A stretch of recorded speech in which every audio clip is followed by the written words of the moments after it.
Chers téléspectateurs, bonsoir. Bienvenue sur votre émission Radiotélescopie de la Guadeloupe. Radiotélescopie de la Guadeloupe dans un numéro exceptionnel consacré à la commémoration du cinquantenaire des événements survenus en Guadeloupe en mai 67.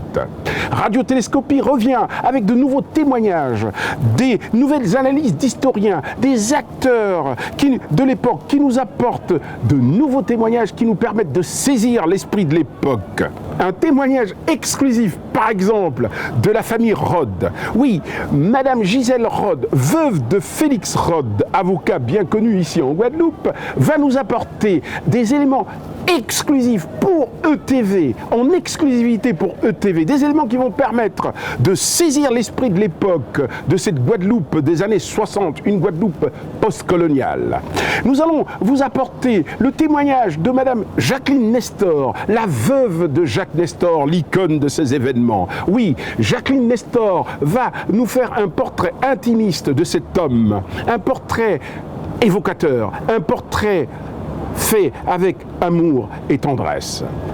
Nous allons évoquer dans ce numéro spécial les rapports compliqués entre un parti communiste guadeloupéen, la municipalité de Pointe-à-Pitre et les forces progressistes en place à l'époque, dans ces années 60.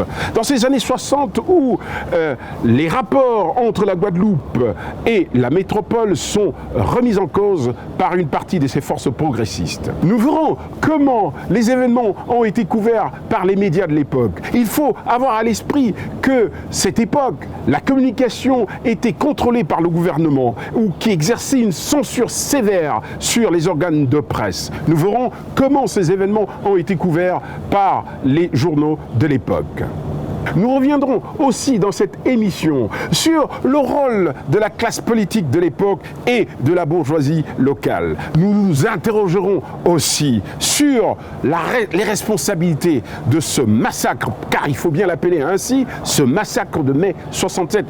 Qui est responsable ? Qui est responsable ? Nous nous interrogerons grâce à l'analyse des historiens sur cette époque bien trouble, sur laquelle toute la lumière n'a toujours pas été apportée. Radiotélescopie de la Guadeloupe, c'est vous-même.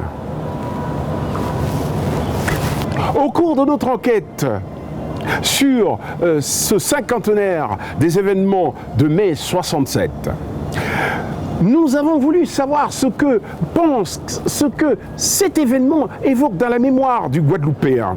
Nous nous sommes rendus au Mémorial Act à l'occasion de la diffusion d'un documentaire consacré à cet événement. Nous avons interrogé les téléspectateurs avant qu'ils ne voient le documentaire et après. Jugez vous-même des réactions du public.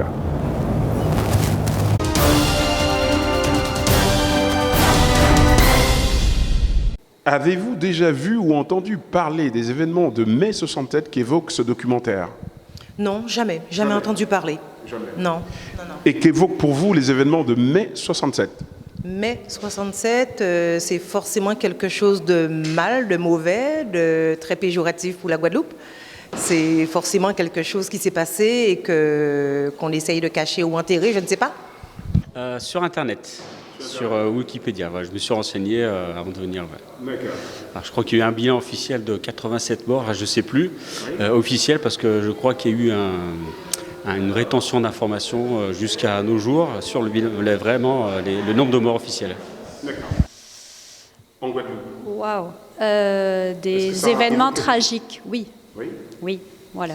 Événements tragiques. Tragiques. Avez-vous déjà vu ou entendu parler de ce documentaire que vous allez voir ? Non, par contre j'ai lu des choses dessus, mais le documentaire, non, je ne sais vraiment pas ce que c'est. Mai 67, si j'étais toute jeune, ça me rappelle en Guadeloupe des événements. Oui. Et j'avoue qu'il y avait quand même une espèce de panique chez les Guadeloupéens, puisque nous, je précise bien que j'étais jeune et on entendait parler et qu'il fallait faire très attention avec les gendarmes qui avaient attaqué des gens qui se défendaient, voilà. Alors pour moi, mai 67, c'est la première fois où des Guadeloupéens qui n'étaient pas des élus, qui étaient jeunes, relativement jeunes, se sont mobilisés pour protester contre des injustices, contre des insuffisances du pouvoir colonial. Et c'est pour moi une date très très importante, d'autant plus que quelque part elle précède mai 68 en France métropolitaine. Donc je pense que c'est le cinquantenaire cette année. C'est exactement ça, oui. Donc ça mérite d'être commémoré. Il me semble que ça aurait même pu être commémoré avec plus d'éclat que ce qui se fait maintenant, parce que ça permet à la jeunesse, à la jeune génération, de se rendre compte des combats qu'ont menés leurs pères, qui étaient moins informés. Ils n'avaient pas la télé, Internet, des élus pour les défendre, mais ils ont su quand même se dresser, se lever, faire quelque chose qui était probablement insuffisant, mais qui était très important et très courageux par rapport à l'époque dans laquelle ils se trouvaient. Donc c'est quelque chose qui, historiquement, il faut tenir, ne pas oublier et célébrer comme il faut. Alors pour moi, les événements de mai 67 sont un moment fort pour la Guadeloupe, parce que beaucoup de Guadeloupéens ont été tués dans des circonstances qui sont encore troubles. Et je pense que c'est important de se remémorer chaque année, même plus souvent d'ailleurs, cette situation. Penser à ces personnes et à notre situation même actuelle, parce que c'est vrai que même jusqu'à présent, il y a encore des combats qu'on doit mener, des solutions qu'on doit trouver. Et voilà. Merci. Alors, une deuxième question. Est-ce que vous avez déjà vu ou entendu parler de ce documentaire qui évoque ces événements? Non, je n'en avais jamais entendu parler. Ce sont des événements très tragiques. Donc justement, j'ai perdu un oncle très proche. Qui s'appelait comment? Gildas Land. Donc je me sens obligé de venir aujourd'hui. Parce qu'il y a beaucoup de choses qui sont cachées. Donc on va découvrir tout ça. On a 50 ans. Pour toi, mai 67, c'est quoi? Alors franchement, je ne sais pas du tout. Tu sais pas du tout? Non.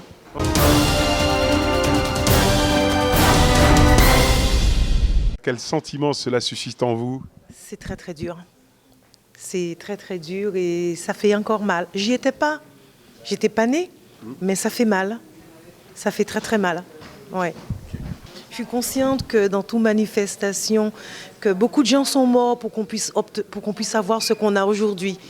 Beaucoup de gens se sont sacrifiés, mais ça reste quand même des événements très très douloureux pour les familles et pour nous qui venons après, en quelque sorte. C'est dur.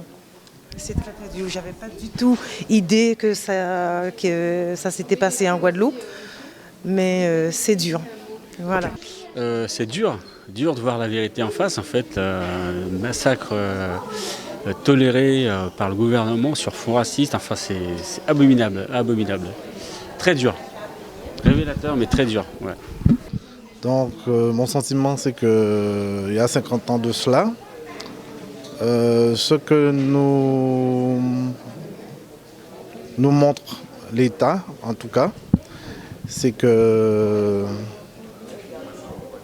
ce qu'on nous reproche, quand vous êtes enfant, on vous interdit de faire quelque chose, on vous explique pourquoi. Là, il n'y a pas d'explication, donc il y a des non-dits. Donc, pourquoi vous ne puissiez pas être révolté de quelque chose? Puisque ce n'est pas le sentiment de révolte. Heureusement qu'aujourd'hui, la population, le monde est apaisé un peu. Pourquoi vous ne puissiez pas être révolté?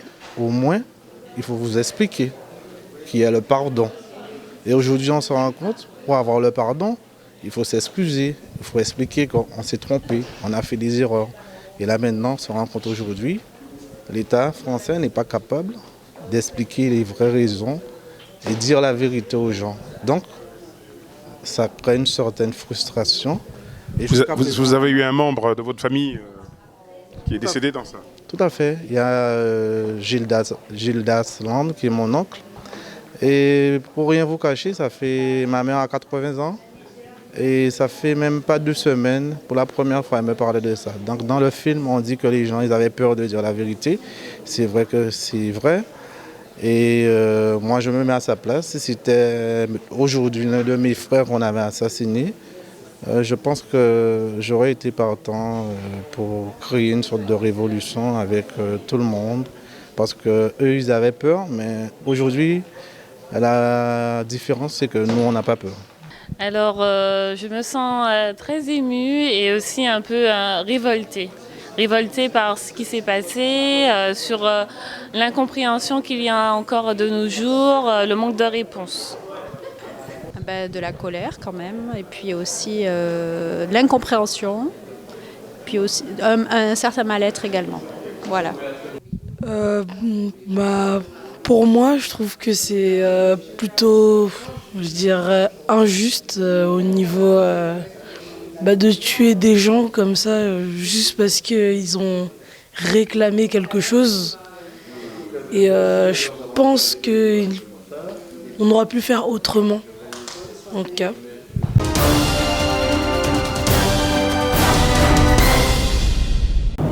Au cours de notre enquête, nous avons rencontré Élie Domota, le charismatique leader du LKP, qui nous livre sa vision et son analyse des événements de mai 67, qu'il resitue dans un cycle historique comme une réitération des violences anti-ouvrières ayant jalonné toute l'histoire de la Guadeloupe. Écoutons l'analyse de Élie Domota sur ces événements de mai 67. Élie Domota que nous considérons comme l'enfant naturel de mai 67. Quelle est la résonance de ces événements de mai 67 pour un syndicaliste comme vous? Première chose, en fait en 67, juste avant les événements de mai 67, c'est extrêmement important pour nous de connaître l'histoire, singulièrement l'histoire du mouvement ouvrier, puisque mai 67, il a marqué le sommet à un tas de crimes coloniaux que l'État français fait en Guadeloupe. 1910, grève à Saint-François et à Cap-Esther. Ils ont tiré 3 morts. En 1930, c'était à Petit-Canal. En 1952, c'était à Omoul. Et en 1967, c'était à Pointe-à-Pitre. En 1952, nous sommes déjà département français. Oui, tout à fait. Mais les pratiques coloniales ont continué. Ouais. Dès lors qu'il y a une manifestation, une contestation, eh bien, la gendarmerie a tiré. Et en mai 67, c'est plus d'100 de morts dans les rues de Pointe-à-Pitre. C'est ce qu'on dit, mais bon, sur les chiffres, on ne va pas ergoter, mais c'est quand même quelque chose de terrible qui se passe en mai 67 à Pointe-à-Pitre. Tout à fait. Ou une revendication d'ouvriers du bâtiment qui demandent une augmentation de salaire et ça tourne au drame. De 2,5%. Ouais. D'accord ? Ouais. Et en fin de compte, comme dans tous les mouvements sociaux, eh bien, contestation. Et là, mais ça était très particulier. Il faut dire qu'il faut replacer mai 67 dans un contexte particulier. Tout à fait. Il était qu'à venir après les élections de mars 67 où il était une fraude organisée pour te battre notamment les candidats à Bastère. Oui. Ça a venu aussi à un cadre à émergence, à Le Gong, qui sont un mouvement qui a prôné ouvertement l'indépendance nationale de la Guadeloupe. Exact. Ça a venu aussi à un contexte particulier où la France sortit pède l'Algérie. Il pède la guerre d'Algérie. Ça a venu à un contexte international d'indépendance, notamment des pays en Afrique. En Afrique, les 14 de colonies africaines qui deviennent indépendantes. Donc, répression-là qui a tombé en les travailleurs Guadeloupe au mois de mai 1967, il faut tenir compte de tous ces éléments-là pour comprendre sauvagerie-là. Il ne s'agit pas, en mai 67, il ne s'agissait pas de réprimer et de contrer un mouvement de grève, il s'agissait de terroriser la population guadeloupéenne, d'éradiquer le mouvement nationaliste et de terroriser la population guadeloupéenne pour que tout le monde pas envie de lever tête à eux. Parce que les gars étaient armés jusqu'aux dents. Et les témoignages que nous recueillons ont montré quoi?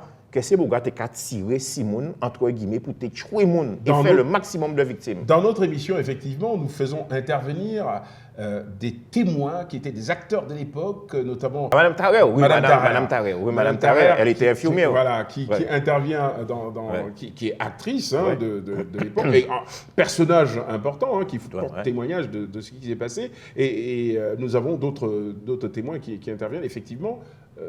Les armes qui étaient utilisées étaient des armes qui étaient faites pour tuer. Tout à fait. Les balles qui étaient utilisées étaient des balles pour tuer. Donc ça veut dire quoi? Ça veut dire que le monde pas venu pour entre guillemets réguler une manifestation de travailleurs. Le monde est venu pour tuer les gens. Tuer les gens et terroriser les gens. Et jusqu'à la journée d'aujourd'hui, là, nous avons recueilli des témoignages de gens qui ont parlé pour la première fois, tellement ces gens n'ont pas peur. Ni des témoignages de gens qui disparaissent Et que jusqu'à présent, il y a pas retrouvé qui côté ils passé. Des gens qui il y a véritablement des familles dans lesquelles les gens ont disparu. Oui, et pour qu'on n'a jamais retrouvé, on ne sait pas, à cette date aujourd'hui. On nous nie des cas de Genbourg, ils ont vu papa yo, à donc clinique à Pointe-à-Pitre, ils ont dit yo papa yo mort. Et là, ils viennent chercher papa yo pas là encore. Quand là disparaît, ils ont ni un certificat de décès qui a dit que papa l'a mort, mais il marqué en l'air que pas ni inhumation. Donc ils ne savent pas qui côté quoi là. Et nous effectivement, dans le livre de Bono, intitulé Sang de nègre, on évoque ce cas-là. Oui, et nous avons le cas comme ça, ni des gens qui partent en manifestation après Tapit qui ne pas retourner à Kazayo. Et nous avons resté convaincus aussi que ni des gens qui prennent corps à famille à eux, mais peut-être qui tirent le soir là aussi de peur des représailles. Il faut bien comprendre que l'État français a semé un régime de terreur en les Guadeloupéens, de façon à ce qu'ils voient qui ont éradiqué toute contestation. Et c'est ça qui fait. Hein. Il y a aussi un élément que vous avez peut-être oublié, un élément important qui a son importance, c'est qu'à l'époque, le conseiller spécial du président de la République, Jacques Foccart, est originaire de Guadeloupe. Tout à fait, tout à fait. Et il suivait de très près les événements. Le monsieur Afrique, c'était le monsieur Afrique du général de Gaulle. Absolument, avec les réseaux qu'il a mis, qu'on appelle d'ailleurs les réseaux Foccart, tout à fait, en Afrique, qui ont une survivance encore aujourd'hui. Et la France-Afrique date de cette époque-là. Et vous savez, dans ces situations-là, ça, comme dans tous les crimes coloniaux, les militaires, ils ont décoré, le préfet Bolot, il a toute qualité, grande décoration. D'ailleurs, ils ont enterré le 27 mai 2008, comme par hasard. C'est incroyable, le préfet Bolot, c'est 41 ans après. Et qui m'ont fini la geôle, mais c'est des patriotes guadeloupéens, c'est la population qui ont arrêté, qui ont mis la geôle. Donc ça a montré encore une fois, il faut justice, vérité et réhabilitation pour l'ensemble des victimes. Est-ce que vous êtes d'accord avec les conclusions de la commission d'histoire qui était chargée de la commission Benjamin Stora? Est-ce que vous êtes d'accord avec cette commission-là faite parce que depuis un certain nombre d'années, ni des organisations qui ont voué la boue, ça, mais rapport-là pas dit rien. Celle qui a rapport-là a dit, c'est que c'était un massacre. Et le mot massacre n'a pas sens en français. Oui, absolument. Ça veut dire que si tu as un massacre, ça veut dire que dans les années 80, le ministre Georges Lemoine a dit que tu as 87 morts. Donc ça veut dire que tu as beaucoup plus que tu as dit. Et nous, ni des témoignages qui ont laissé nous entendre que ni des charniers à Pointe-à-Pitre, ils ont mis des gens, ils ont fait des trous, ils ont terré des gens, ils ont fait quoi à monde disparaître. Et c'est ça c'est en période très sombre à l'histoire coloniale à l'État français ici. Et plus que jamais, il faut que nous ayons justice, vérité, réhabilitation. 50 ans plus tard, M. Elie Domota, dans l'absolu, y a-t-il une évolution des conditions ou pourrait-on dire, dans une formule lapidaire, tout a changé mais rien n'a changé? Rien n'a changé. Tout a changé mais rien n'a changé. Pourquoi? En cas de dire que l'État français, depuis l'avènement du système colonial, pas jamais considéré nous comme des citoyens français. Pourquoi vous dites ça? 1794, première abolition de l'esclavage, où les esclaves, ils ont gourmé avec Victor Hugues contre la présence anglaise en Guadeloupe. À partir du 4 février 1794, tous les Guadeloupéens ont devenu des citoyens français. Et pourtant, en 1802, la République française a frappé les Guadeloupéens de déchéance de nationalité et a remis en esclavage en 1802. En 1848, deuxième abolition de l'esclavage. La République a aboli l'esclavage. Et qui moun la République a indemnisé? Les propriétaires d'esclaves. Nous n'avons pas de problème. Nous n'avons pas de En 1967, la République a massacré moun en la rue La Pointe. Qui moun a décoré? Le préfet et les militaires. Qui moun a fini la geôle? Les Guadeloupéens. Et aujourd'hui, là encore, il n'y a pas parlé d'égalité réelle. Moi, je pense que les principes républicains, liberté, égalité, fraternité, ça ne peut jamais appliquer en Guadeloupe. Donc, en fin de compte, il y a abreuver nous de vrais discours, de beaux discours, mais dans la réalité, nous, c'est des sous-citoyens. Donc, c'est pour ça que... Nous serions donc des Français entièrement à part, pour reprendre l'expression des Oui, mais plus que jamais à l'ordre du jour. C'est pour ça que, en également secrétaire général à l'UGTG, à donc à la dernier congrès en nous, nous réaffirmer et principe en nous d'attachement aux droits des peuples à disposer de eux-mêmes et attachement en nous à la souveraineté, à l'indépendance nationale. Pour nous, c'est la seule alternative qui a garanti nous que nous pouvons décider nous-mêmes un jour de ça est bon pour nous. Sommes-nous prêts à cela? Pas encore, mais un jour, oui. Merci beaucoup. Merci.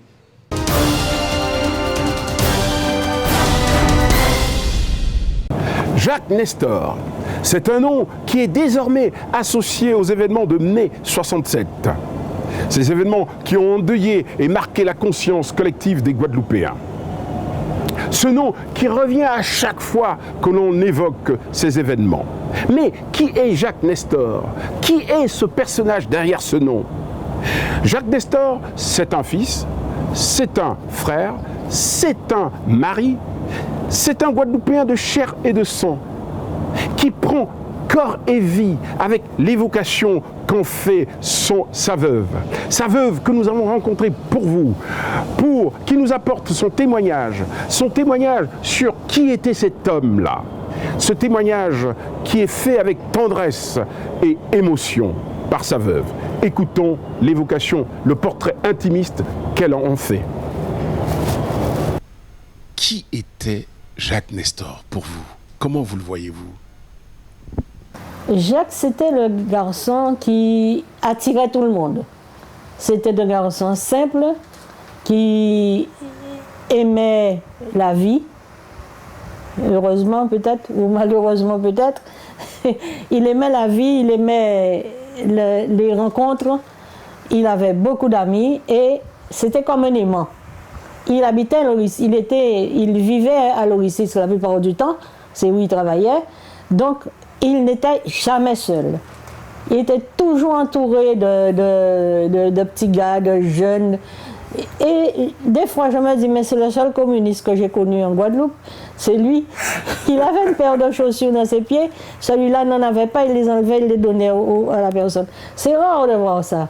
C'est rare de voir. C'était un homme généreux. Ah oui. Là, alors, d'ailleurs, il vendait du poisson le matin à plusieurs vendeuses de poissons. Eh bien, tout le monde était content de lui et il a même dû être le parrain de plusieurs de ses enfants, de ces personnes-là. Donc c'est pour vous dire l'amour qu'on avait pour lui. C'était un gars bon, un gars qui était généreux, qui était gentil, qui plaisait à tout le monde. Et c'est peut-être ça qui nous a attirés peut-être. Parce qu'on s'est connus un jour où M. Carabin, pour ne pas le citer, qui était prof d'EPS, oui. Il rassemblait des jeunes, il venait me chercher, il cherchait plusieurs jeunes et on allait faire du canoë-kayak dans les rivières. Et c'est là que je l'ai connu. C'est comme ça que vous Donc c'est comme ça que je l'ai rencontré. D'accord. Et depuis, on ne s'est jamais laissé jusqu'à ce jour fatidique. Voilà. Et oui. Jacques, je le vois, un garçon plein d'entrain, un bon garçon qui avait le sens de la famille. Et c'est peut-être pour cette raison d'ailleurs que la Guadeloupe lui tenait tant à cœur de pouvoir faire quelque chose de cette Guadeloupe qui, et jusqu'à maintenant, vous voyez comment la Guadeloupe bat de l'aile. Donc lui, peut-être qu'il voyait ça déjà de très loin et il ne voulait pas que cela arrive de cette façon. Donc il faisait ses démarches et toutes ses affaires de son côté, sans tout le temps me mêler de ce qu'il faisait. Et puis voilà, et puis ce jour est arrivé où, ce jour néfaste, où il a péri sous les balles de qui vous savez.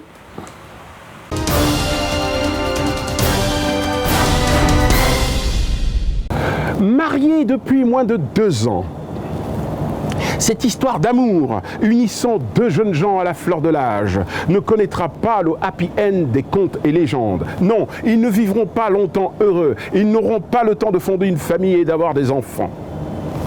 La tragédie était au coin de la rue, au bout d'une manifestation sur la place de la Victoire, ou à quelques mètres des lieux où ils avaient rendez-vous ce jour funeste de mai 67.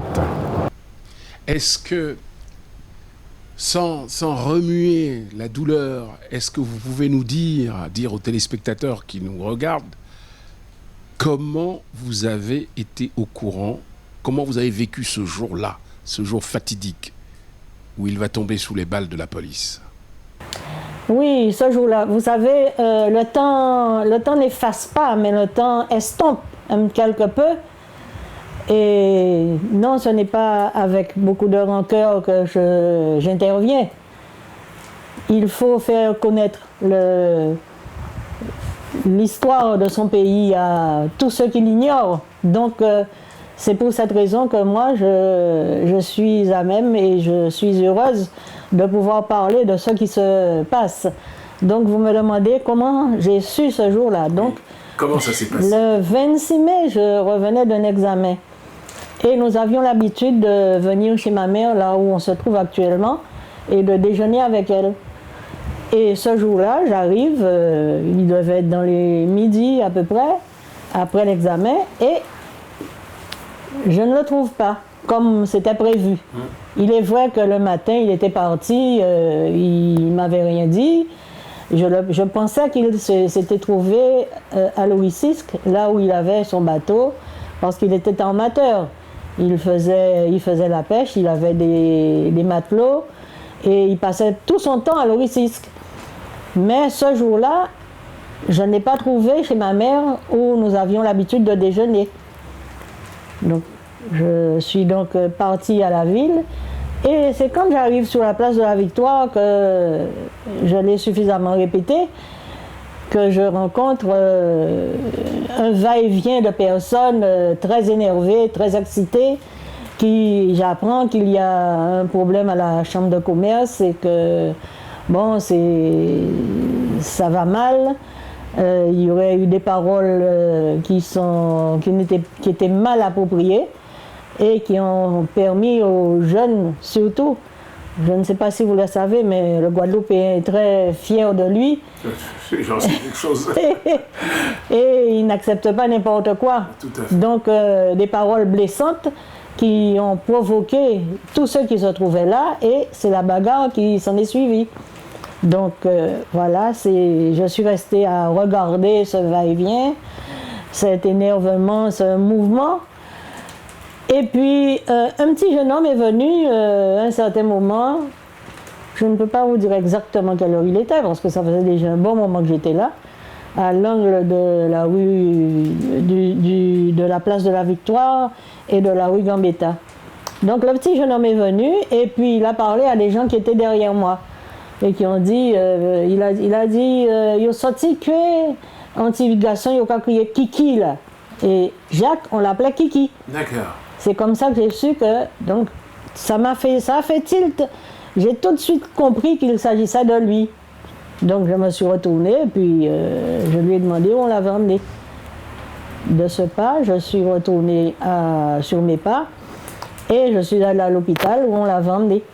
Et là, j'ai trouvé justement Madame Tarère et puis bien d'autres personnes. Je ne me rappelle pas d'ailleurs de qui. J'ai trouvé des gens là qui m'ont arrêté et qui m'ont dit reste là, on est en train de l'opérer. Car Madame Tarère avait des sympathies pour la famille Nestor et elle me connaissait très bien avec Jacques. Donc elle me dit mais reste là, on est en train de le docteur Bastaro l'opère. Effectivement, je reste, j'attends, pas mal de temps, et puis je vois son frère qui arrive. Son frère, c'est un jumeau, il avait lui aussi entendu parler, et il arrivait. Donc, en même temps, il y a un chariot qui passe de l'autre côté sous un hall, qui passe avec un linge blanc recouvert. Je ne sais pas s'il a compris, il est parti vers ce chariot et il a soulevé la tête. Alors là, j'ai compris. Parce qu'il est reparti, il s'est couché par terre, il a tourné, et il est parti. Comme un fou, il est parti. Donc j'ai compris tout de suite qu'il s'agissait de votre mari. De mon mari, oui. Et je suis ce chariot qu'on emmène à la morgue. Et là, je découvre ce qui s'est passé. Donc, très étonnée d'ailleurs, parce que je ne savais pas qu'il était parti et il y avait un mouvement sur la place de la Victoire, qu'il y avait une grève, qu'il y avait tout ça. Donc, je ne connaissais pas tout ça. Et c'est à ce moment-là que je suis confrontée à cela. Donc je regarde et je vois le ventre déchiqueté, un trou de balle. Évidemment, paraît-il que ce sont des balles vrilles qui, en touchant, explosent et alors qui est ressorti par derrière. Et c'est à ce moment-là que je ne peux pas dire que je ne sois pas émotive, mais enfin, je réagis assez bien à certaines choses. Donc j'ai essayé de comprendre ce qui se passait et je me suis demandé qu'est-ce que je faisais. Donc parce que mon père, il était avocat. Il est décédé déjà, il était avocat, et je dis, bon, la seule chose que j'ai à faire, c'est aller le trouver pour savoir ce que je dois faire pour l'enlever de l'hôpital. Et alors, il m'a donné les directives à suivre, et c'est ainsi que je suis partie avec lui, et puis on a passé la soirée, la nuit, chez moi, là où on habitait. On habitait à ce moment-là vers Bainbridge, par là. S'il y a quelque chose, un message que vous voulez passer, quel message vouliez-vous passer 50 ans après ces événements tragiques qui vous ont endeuillé personnellement et qui ont endeuillé toute la Guadeloupe? Le message que j'ai à faire passer, c'est que lorsqu'on arrive à un certain âge, à l'adolescence, disons, et qu'on a une attirance pour quelqu'un, c'est de vivre sa vie à pleines dents. Ah oui, alors là, d'ailleurs, c'est la plus belle période de sa vie. C'est lorsqu'on est jeune et qu'on rencontre ses premiers amours. Oui. Voilà, alors vivez votre vie, aimez-vous les uns les autres, comme dit Dieu, aimez-vous les uns les autres, et toujours dans la positivité. Voilà, c'est le message que j'ai à faire passer.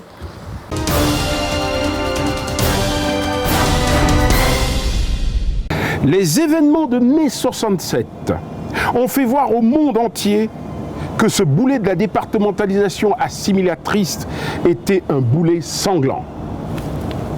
L'homme qui écrit cette phrase est Félix Rode, avocat, 2 fois bâtonnier du barreau guadeloupéen. Il est docteur en droit et historien, et surtout, il est visionnaire. Passionnément engagé dans la lutte anticoloniale, il prend très tôt conscience du terrible travail d'aliénation de son peuple du fait d'un pouvoir politique soutenu par un lobby colonial puissant. Pour lui, l'ultima ratio du colonialisme est l'élimination massive de l'indigène pour obtenir une soumission exemplaire. Et les événements de mai 67, pour lui, procèdent de cette vision du colonialisme, de cette philosophie du colonialisme. Ainsi, son engagement sera total dans cette lutte contre les excès et les arbitraires du pouvoir colonial qui n'exige de ses sujets que soumission et obéissance. Il défendra donc les accusés de Pointe-à-Pitre pour finir par se trouver lui-même inculpé pour atteinte à la sûreté de l'État.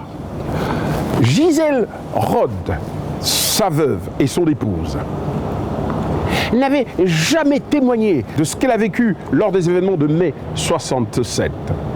Elle accepte, et en exclusivité pour ETV, de porter témoignage de cette époque extraordinaire. Voici le récit croisé de Gisèle et Brigitte Rode sur les événements qu'ils ont vécus 50 ans plus tard.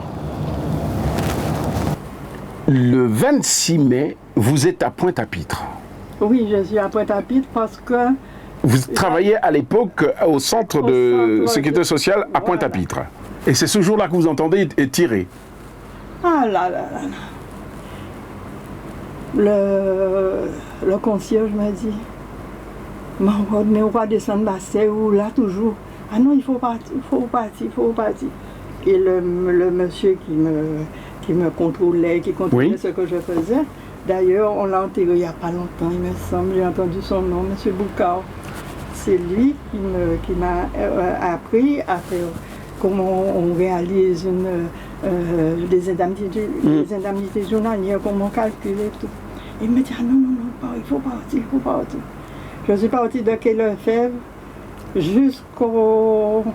jusqu'à un pont. Au pont de la Gabarre. De la Gabarre. Oui. Je suis partie en courant.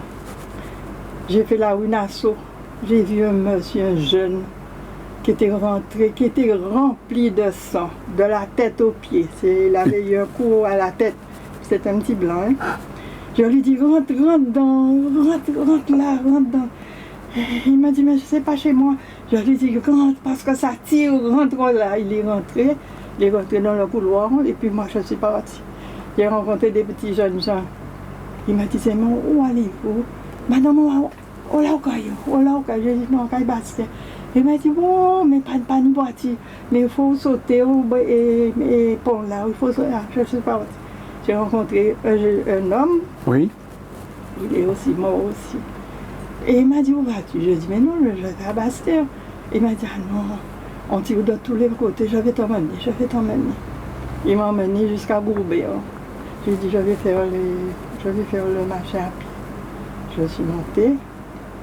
Et quand je suis retournée le lendemain, parce que j'avais laissé toutes mes affaires, je le vois, je dis, qu'est-ce qui t'arrive? Qu'est-ce que tu arrives? En passant sur la Gabard, oui.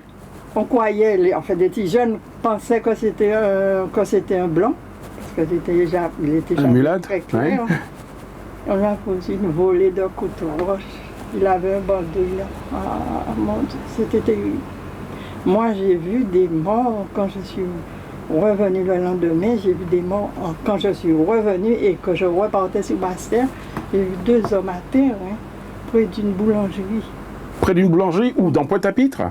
Dans Pointe-à-Pitre. Il fallait que je traverse Pointe-à-Pitre pour aller prendre une boîte. Ah, j'ai fait des choses inouïes. Et vous avez vu 2 morts dans la rue là-bas? Ah oui, 2 morts. Ah oui, oui. Dans le vieux Pointe-à-Pitre? C'était après Saint-Jules. D'accord. Oui. Et je partais pour aller chercher un camp. D'accord. Ah, j'ai vécu des choses inouïes. C'est pour le mois de mai que j'aimais tellement. J'en ai peur. C'est où on habitait. Et moi, je me préparais pour descendre au centre de Bastère parce qu'il y avait 5 jours que j'avais pris mes nouvelles fonctions. J'entends frapper, mon mari arrive, j'ouvre la porte et je vois des gendarmes chez moi. Alors, je suis restée étonnée et mon mari me dit, va voir les enfants, je connais déjà, je vous attendais. Je me suis dit, mais qu'est-ce qui se passe? Dans une fraction de seconde, les gendarmes, c'était des crépis rouges, hein, ils sont rentrés dans la maison, dans les chambres, réveillant mes 2 filles, mais la plus petite, qui avait déjà son caractère comme son père, me dit, mais qu'est-ce qui vous arrive? Vous venez vous prenez mon mari pour un chien alors, pour venir avec des fusils. Son papa? Mon papa, c'était son père. Oui, c'était son père. Et à ce moment-là, le commandant avait tellement honte qu'il a dit, sortez dans les chambres, sortez dans les chambres. Maître Rogue, vous êtes arrêté pour atteinte à la sûreté de l'État. Et le juge d'instruction viendra dans un moment pour vous signifier votre arrestation. Au petit matin? Au petit matin. Il était 6 heures pile. Moi, je prenais mon travail à 7 heures, mais je descendais toujours plus tôt pour pouvoir mettre de l'ordre, pour pouvoir recevoir les clients et tout. Alors, je dis, mais qu'est-ce que je fais, moi? Ah non, vous restez là, vous êtes arrêté aussi, vous restez là. Mais vous n'étiez pas désigné dans le mandat d'arrêt qu'il avait? Non, mais comme il fallait faire du zèle, alors je suis restée. Et le voisin s'est précipité, a dit, mais je peux l'amener, je le descends, non monsieur, personne ne doit rentrer dans la maison. Ils interdisaient aux voisins d'entrer? Personne ne doit m'emmener à mon travail. Alors on l'a arrêté, j'avais mon petit garçon qui avait quelques mois et qui m'a donné des coups de pied parce qu'il avait bien soif. Alors je suis allée dans la cuisine pour lui faire un biberon. 4 à 6 crépis rouges sont près de moi, m'encerclent. Pendant que vous faites le biberon de l'enfant? Oui. Alors lui, il regarde, le petit, il regarde, mais il était très, très sérieux. Il regarde et il était en train de me taper du pied pour me dire, mais qu'est-ce qu'il y a, qu'est-ce que ces gens-là sont venus faire? Alors le chef d'escadron les a fait sortir quand même. Mais enfin, il m'entourait, quoi, m'entourait. J'ai pris mon enfant, je l'ai donné à boire, les petites, je les ai habillées pour aller en classe, parce que c'était en classe à Campagne. Alors, une voisine, parce que j'avais un voisin et une voisine. Il m'a dit, mais je peux les emmener, je peux t'emmener aussi. J'ai dit, non, je suis arrêtée, j'attends. Et quand c'était un monsieur Vigourou. Le juge d'instruction Vigourou, venu spécialement de Paris. Voilà. Quand il est arrivé, il a dit non, non, madame peut disposer, non, non, non. Vous voyez ce que c'est que le zèle. Mais j'étais très ferme. Je suis partie avec qui je me rappelle même plus tellement. Ouais. Oui. Et mes deux filles ont été emmenées. Non, on va les emmener à Compagnon. Les gendarmes décident d'amener les enfants à l'école. À l'école. Mais vous savez, dans une vieille jeep où on met les pauvres les détenus, oui. Détenus. Alors ils sont descendus. Mais la directrice, qui était aussi une femme de tête, a dit non, n'entrez pas jusque-là chez moi. Donnez-moi mes enfants, c'est moi qui vais les emmener dans leur classe. Et moi, j'ai vécu l'arrestation de mon père. Je l'ai vécu d'une façon brutale parce que bon, j'étais petite encore, je n'avais pas encore 7 ans, ma sœur avait 4 ans et demi, mon frère avait 8 mois. Et le matin, à 6 h du matin, il y a eu quelqu'un qui a frappé à la porte, c'était le commandant de gendarmerie. Et j'ai entendu mon père dire, parce que j'étais dans la chambre, dire « je vous attendais ». Donc cela a été comme ça. Et puis autre chose aussi qui n'est pas anecdotique, ma sœur et moi, nous étions donc à l'école primaire et nous avons été encadrés par 2 gendarmes pour aller à l'école. C'est-à-dire que nous sommes rentrés dans la cour de l'école, encadrés par 2 gendarmes, 2 enfants. Et moi, ça a été particulièrement traumatisant pour moi.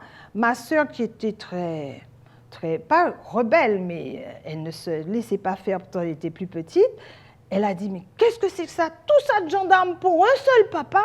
Et puis elle n'était vraiment pas contente et elle trépignait dans la voiture, moi je disais rien. Et quand on est arrivé dans la cour, la directrice a carrément fustigé les gendarmes parce que ça ne se fait pas, ça ne se fait pas. Donc c'est vous dire un peu l'ambiance qui existait à cette époque. J'ai attendu mon mari le soir, il n'est pas revenu. J'ai eu la visite de l'avocat qui devait le défendre. C'était Maître Latif. Et il m'a dit ne t'occupe pas, il reviendra. Le dossier est vide, le dossier est vide. Mais qu'est-ce qu'on pouvait lui reprocher? Il défendait des détenus, des gens, des arrêtés. On avait déjà dit je ne sais pas si c'est à monsieur, je ne me rappelle plus son nom, mais je le vois encore, il était de Pointe-à-Pitre. Il dit, bon, encore Maître Haute qui vous défend, mais ce sera la dernière fois, hein, parce que lui-même il sera arrêté. Effectivement, le lendemain, on l'a arrêté. Alors, donc, il est arrêté. L'interrogatoire commence avec un juge d'instruction. Ensuite, il est transféré à Paris, à la prison de la Santé. Il y restera combien de temps? Alors, ensuite, il y a ce fameux procès à Paris. Et comment vous vivez tout ça pendant que vous êtes ici? Eh bien, vous savez, jusqu'à ce qu'il parte, je montais tous les jours avec Maître Latif. Et on nous disait, bon, soi-disant qu'il partait aujourd'hui. Oui. Mais je pense que parce que nous étions là, on ne voulait pas qu'on voit. Et je l'ai vu partir. Et il est parti dans quelles conditions? Entre 2 gendarmes, comme un mauvais larron. Un avocat? Comme un mauvais larron, il est parti, mais il n'a pas fait le trajet normal. Parce que nous l'avons vu au loin. Je ne sais pas par où il a passé, on l'a vu au loin. À l'aéroport, au Rézé, À l'aéroport. quand on l'amène en métropole. Voilà. Il y avait du monde. Il y avait un avoué. Je le cite parce qu'il est déjà mort, un maître Blanche. Oui. Il a dit, mais c'est une honte. Ah, il a parlé, tous les gens qui étaient à l'aéroport ont entendu. Hein. Mais c'est une honte de faire ces choses-là. Puis moi, je suis partie. Et donc, le voilà transféré en métropole, où il y aura un procès dont on connaît tous aujourd'hui le résultat, et le ridicule surtout de l'accusation. Parce que j'étais là. C'était la première fois que je voyageais. Oui. Ma belle-mère m'avait dit, petite homme, pas là. Si on regardé encore, comment on préfère retourner? Je dis, ben, je vais retourner. Si je suis partie, j'ai laissé 3 enfants, je vais retourner. Donc, vous partez en métropole. C'est la première fois. Là, pour la première fois, pour assister au procès de votre mari. Ah oui, je n'aurais pas pu. Accusé d'atteinte à la sûreté de l'État. C'est une accusation grave. Ah, oui. Pour l'époque, en plus. Donc, vous arrivez à Paris. Racontez-nous. Eh bien, il avait été mis en contrôle judiciaire. Oui. Mais je lui écrivais parce que j'ai entendu il n'y a pas longtemps que je ne sais pas qui devait publier les lettres de M. Mitterrand. Oui. Eh bien, moi, j'ai chez moi 2 gros sacs de lettres. Et j'ai dit, je me suis dit, à ma mort, je vais dire à mes enfants, vous pouvez publier. Donc vous écriviez à votre mari pratiquement tous les jours. Oh, mais c'est merveilleux. Et alors, vous arrivez donc, il y a ce procès, et finalement, il est acquitté. Acquitté sur les acclamations. Parce que j'ai été au procès, je suis allée, immédiatement je suis sortie et j'ai trouvé un bureau. Oui. J'ai envoyé un télégramme. Immédiatement. Pour dire que les 2, parce qu'ils étaient 2, son frère et lui, Henri et Félix Rode. Voilà. J'ai mis seulement acquitté. Et c'était fini. Un procès auquel assiste Jean-Paul Sartre, Aimé Césaire, qui dit cette phrase extraordinaire, « Nous sommes des Français entièrement à part ». Ah, c'était très beau. Et le retour alors en Guadeloupe, comment ça se passe? Le retour en Guadeloupe, peut-être 2 jours avant, il y avait un accident de voiture sur la Soufrière. Il y avait un avion qui avait, je sais pas, qui avait éclaté là. Oui. Et mon mari m'a dit, un jour plus tôt. Ah oui. Oh, je lui ai dit, comment un jour plus tôt? Il m'a dit, oui, je te dirai ça après, quand on sera à la maison, je te dirai ça. Il paraît qu'il y avait eu presque une émeute parce que les gens pensaient que c'était l'avion qui nous ramenait. Et nous avions pris l'avion des experts. Il y avait Lauriette aussi, qui me faisait bien rire. Il m'a dit, mais non, Gisou, parce que sa femme aussi, c'est Gisou. Hein, oui. C'est aussi. Mais non, Gisou, nous pouvons arriver. Alors mon mari me disait, mais non, 2 avions ne tombent pas. Et puis il y a des experts, tu te rends compte, tu vois le crime commis. On a tué des experts qui venaient, je ne sais pas trop quoi faire. Ça ne m'intéressait plus. Et vous nous racontez dans le livre qu'il y a une commission rogatoire, un gendarme venu de métropole commission rogatoire, qui vient vous voir avant que vous n'alliez en métropole et qui vous suggère quelque chose. Dites-nous-le. C'est-à-dire que j'avais pris mon service le 1er juin. Oui. Mon mari a été arrêté. Ici sur Basse-Terre. Sur Basse-Terre. D'accord. Mon mari a été arrêté le 6 juin. Le 6 juin, donc je menais le centre de Basse-Terre. Le directeur m'avait dit, je vous donne le centre de Basse-Terre qui comprenait les communes de Cap-Esther à Pointe-Noire. Donc j'avais de quoi m'amuser. Mais enfin, j'avais organisé tout. Et puis, peut-être 15 jours après, mon mari est en prison déjà. Et il n'était pas encore parti. Il était parti pour la prison. Et puis, il y a un gendarme qui arrive. Il m'a dit, vous êtes Madame Rode, parce qu'on m'avait vu peut-être qu'il l'avait demandé, et les gens lui avaient dit, oui, voici, c'est Madame Rode. Je lui ai dit, oui, qu'est-ce qu'il y a? Il m'a dit, oui, j'aurais voulu vous voir, mais moi je pensais, je lui ai dit, comment un gendarme peut venir me voir? Il n'a pas de prestation, il n'est pas affilié à la sécurité sociale civile. Je dis, c'est pas grave. Il revient une deuxième fois. Il me dit, oui, j'ai besoin de vous voir. C'est très, très important. Mais ça m'avait un peu fait tilter parce que je pensais que peut-être mon mari avait fait une colère et puis là, il était mort dans la prison.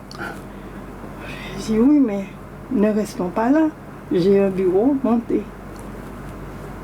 Il monte avec moi et je dis à ma secrétaire, tu sors parce que le gendarme a besoin de me voir.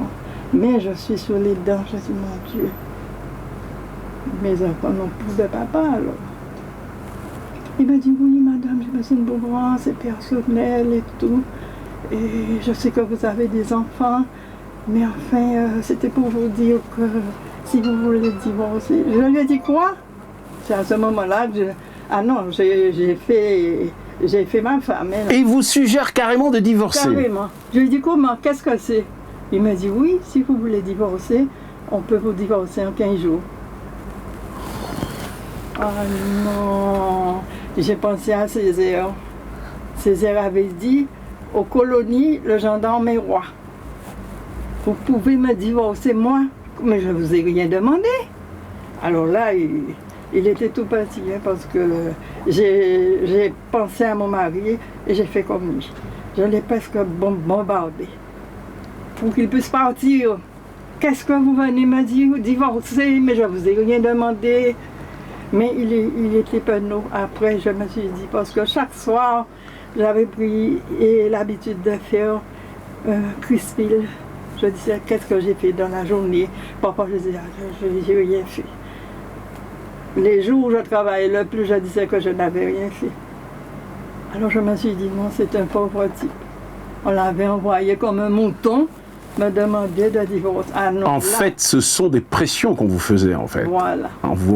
Il n'a été que l'émissaire de quelque chose de... Mais un peu plus tôt que le gendarme, il y avait 3-4 képis rouges. Parce que j'en habitais, c'est du champ, moi. On a arrêté mon mari, donc j'avais surtout ma seconde fille. Elle était en classe, j'envoyais la chercher. Et quand elle arrivait, elle me disait, oui, mon papa. Je dis, non, il n'est pas encore venu. Mais tu m'avais dit qu'il serait revenu tout de suite. J'ai dit, oui, je pensais, maman pensait, mais c'est pas ça. Mais vous savez que pendant 4 ou 5 jours, j'ai eu la visite de ces képis rouges qui venaient sous ma fenêtre. La fenêtre tout dormait, mes enfants, nous dormions dans un seul lit. Moi et mes 2 filles près de moi, la petite elle dormait pas tellement, et mon petit garçon dans son berceau. Et il venait avec des lampes, alors il éclairait les chambres. Des torches à l'extérieur. À l'extérieur. Mais je les ai tendus. Vous avez été mis sous pression en fait. Hein. C'était la pression. C'était une pression extraordinaire. Et après, j'ai eu la visite du gendarme qui était venu me dire que je pouvais divorcer. Vous avez vu la conclusion de Madame Rode. Ce mois de mai que j'aimais tant, j'en ai peur. Triste époque. Triste époque que ces années 60 d'une Guadeloupe postcoloniale.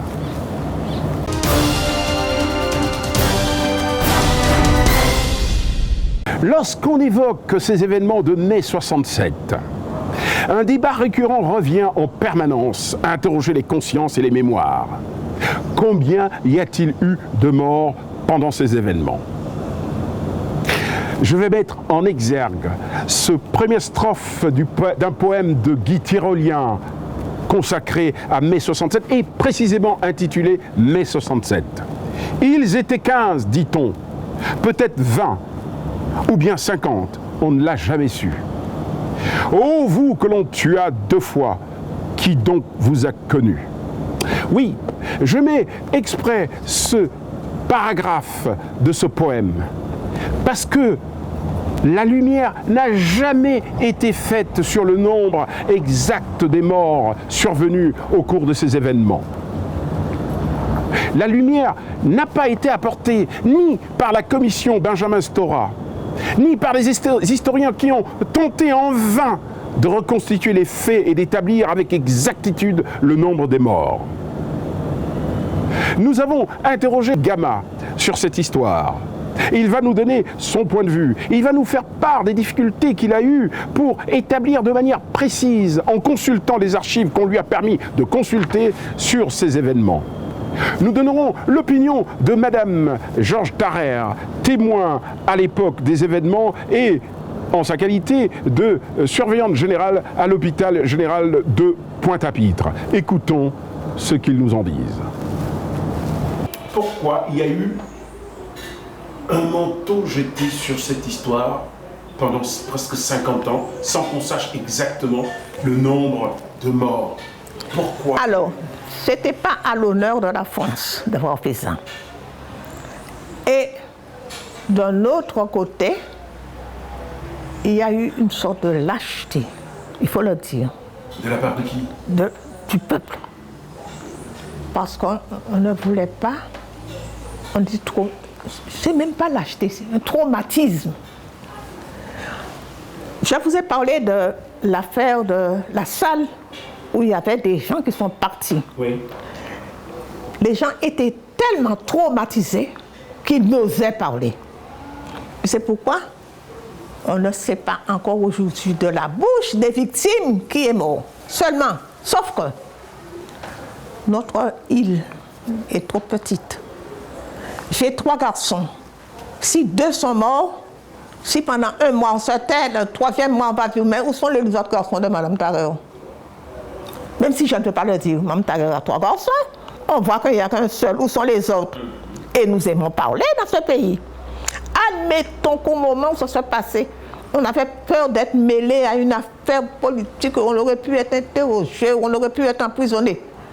Mais 50 ans après, on ne sait pas ce qui s'est passé. Vous croyez que nous sommes assez secrets pour que personne n'ose dire qu'il a perdu? J'ai toujours soutenu que 80 morts, c'était trop. Ça n'a pas eu lieu. J'ai toujours soutenu ça. Vous ne soutenez que 80 morts? Ça n'a pas eu lieu. Il n'y a pas eu 80 morts, d'après vous? J'ai toujours soutenu. Vous pensez que... Lorsque les indépendantistes ont commencé à parler de... Moi, j'ai dit, j'ai toujours été convoquée. J'ai toujours participé à toutes les manifestations. Je ne suis pas sectaire. Même si je sais qu'on n'est pas d'accord avec moi, je dis ce que je pense. C'est moi. J'ai été, la première fois qu'on a fait une réunion sur ça, j'ai été invitée, mais on a logé encore mon discours là. J'ai toujours soutenu qu'il y a eu des morts.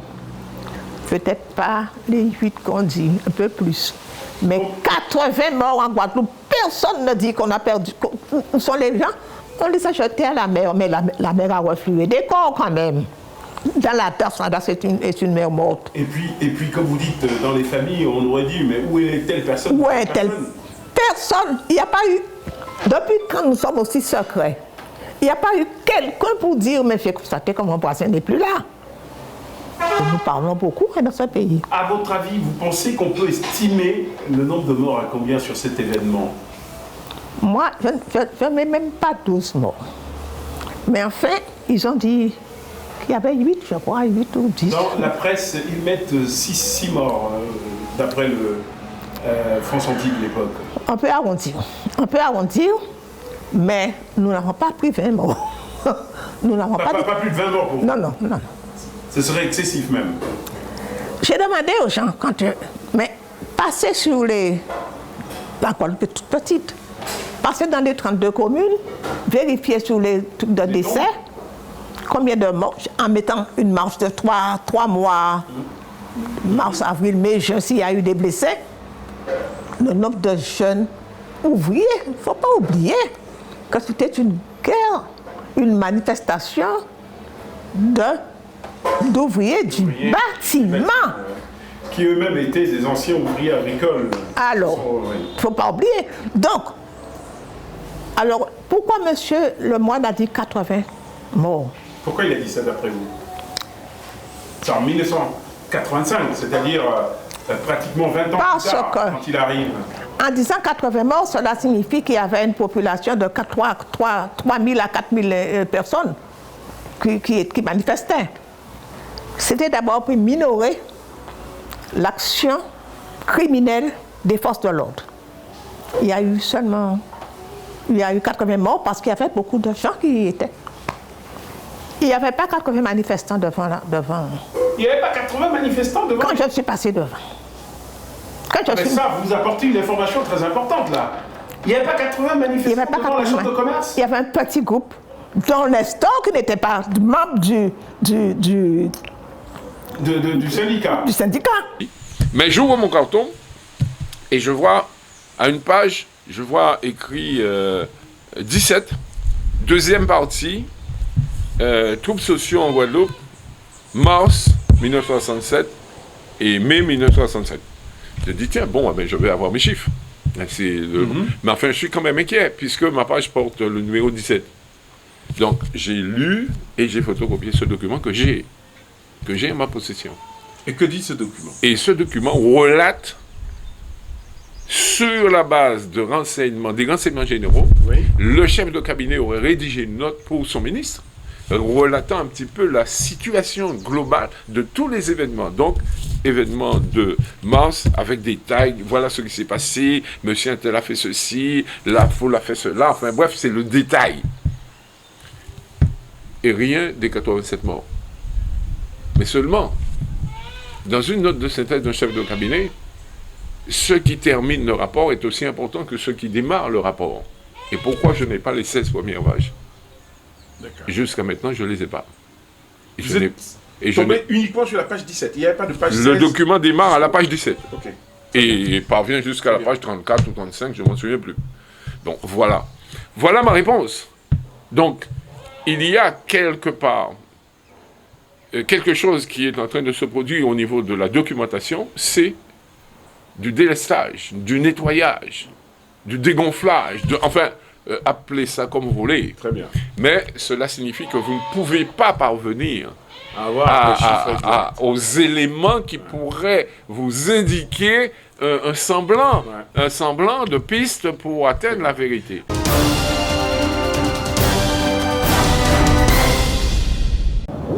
Comment les médias de l'époque rendent-ils compte des événements? Nous nous sommes penchés sur cet aspect des choses pour vous en rendre compte, en nous basant essentiellement sur des coupures de presse et de journaux de l'époque, et notamment France Antilles, dont les unes et les articles sur ces événements sont le reflet de la pensée dominante de l'époque. Sur le plan national, peu de journaux parlent de ce qui se passe en Guadeloupe à cette période. L'actualité étant dominée par la tension régnant au Moyen-Orient entre Israël et les pays arabes. Et puis, il y a la guerre du Vietnam qui occupe les journaux. Il faudra attendre le 30 mai pour voir un encart tout en bas à gauche à la une du Monde qui fait cas des événements survenus 3 jours plus tôt en Guadeloupe. Nos recherches sur cette question se sont donc basées sur la lecture des numéros de France Antilles de l'époque. France Antilles, dans son numéro du mardi 30 mai, rend compte en sa une des événements survenus les 26 et 27 mai et annonce un bilan de 5 morts et 60 blessés, en contradiction complète avec le communiqué officiel du préfet, lui aussi en une, qui dresse un bilan de 1 mort et 60 blessés. Mais rendons justice à France Antilles pour signaler toujours que sur cette page, il y a un encart dernière minute écrite en rouge dans lequel il est annoncé un autre bilan officiel dressé encore par la préfecture où l'on fait cette fois-ci état de 7 morts et 60 blessés identifiés. La une du 1er juin revient sur les événements de mai et annonce la reprise du travail la veille et l'aboutissement des négociations entamées depuis le 5 mai. En page intérieure, un appel du bureau politique du Parti communiste guadeloupéen fustige la participation, je cite, des très jeunes gens manœuvrés et poussés par des éléments gauchistes irresponsables, prudemment cachés pour la plupart aux instants critiques.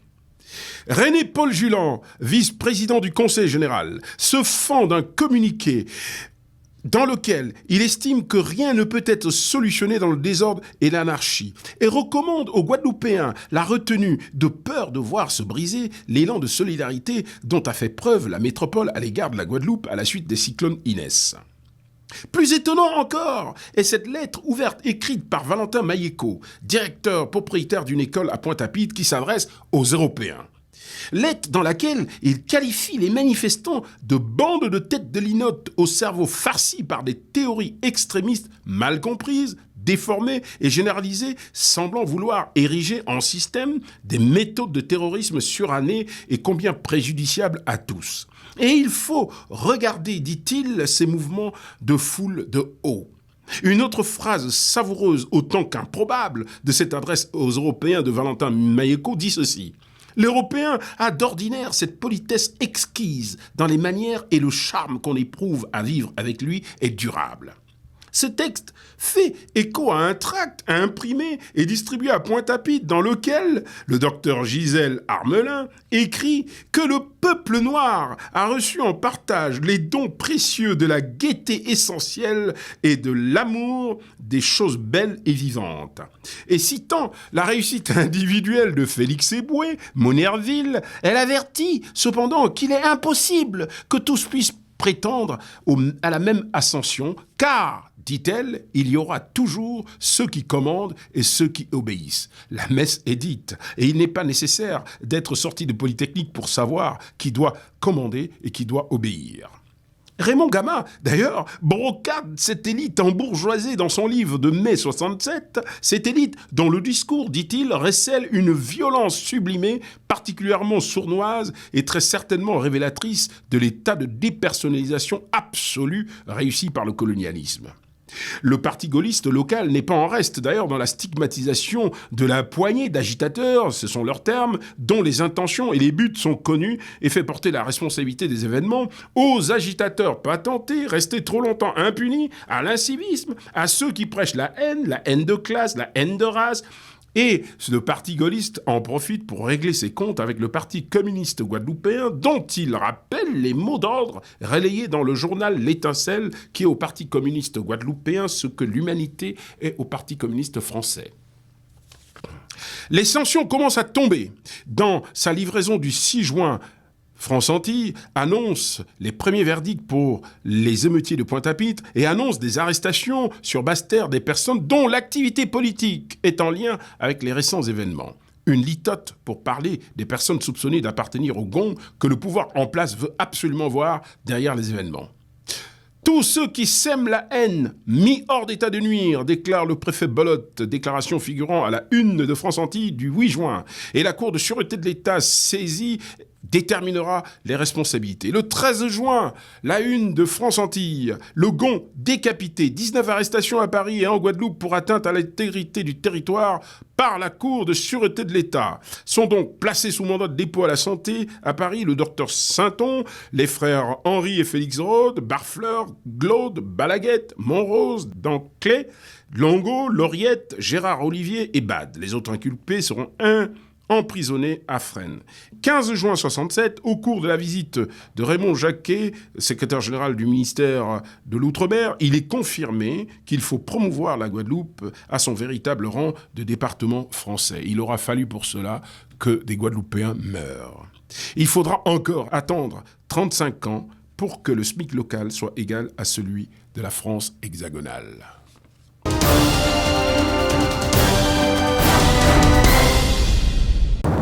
René Benelus, historien que nous connaissons tous, va aussi nous donner ses conclusions sur tous ces événements à la suite d'une conférence qu'il a faite sur cette question de mai 67 au Memorial Act ces derniers jours. Écoutons la conclusion terrible qu'il fait sur ces événements concernant le rôle des politiques en Guadeloupe à cette époque. Disons que nous pourrions épiloguer encore sur bien d'autres aspects intimement liés à ces massacres de mai 67. La faillite totale de la classe politique, par exemple, la classe politique locale, que le pouvoir gaulliste a progressivement chloroformé et transformé en une caste de bénis oui-oui aux ordres, à l'opposé de leurs aînés qui, durant les décennies précédentes, mettaient leur dignité au premier rang de leurs préoccupations.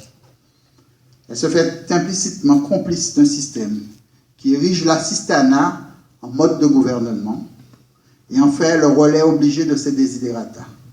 Le préfet Bolotte l'a parfaitement compris lorsque, dans un rapport à sa hiérarchie, il affirme que la Guadeloupe ne possède pas d'hommes politiques d'envergure.